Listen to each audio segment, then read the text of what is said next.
3 jours après l'attaque à la voiture bélier sur un marché de Noël de Magdebourg. L'Arabie Saoudite avait demandé en vain à Berlin l'extradition du Saoudien de 50 ans, auteur de cette attaque. L'alternative pour l'Allemagne, l'AfD a organisé une manifestation cet après-midi pour demander une nouvelle loi de sécurité. Un autre rassemblement s'est tenu proche des lieux du drame pour dénoncer l'instrumentalisation de ce drame.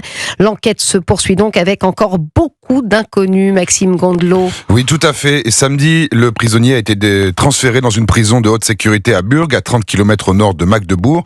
Une gigantesque prison perdue dans la campagne allemande avec un mur d'enceinte long d'1,5 km. Plus de 600 détenus y sont incarcérés.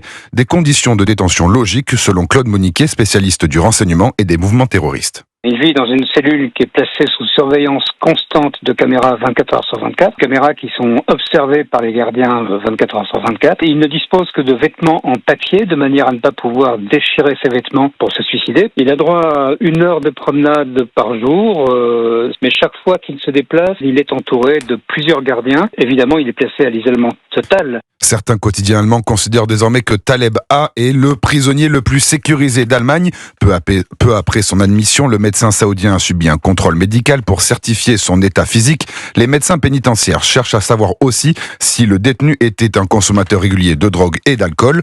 Le gouvernement d'Olaf Scholz, de son côté, a promis hier une enquête rapide et minutieuse pour clarifier d'éventuelles erreurs des autorités dans la prévention de l'attaque. Merci Maxime Gondelot pour ces précisions.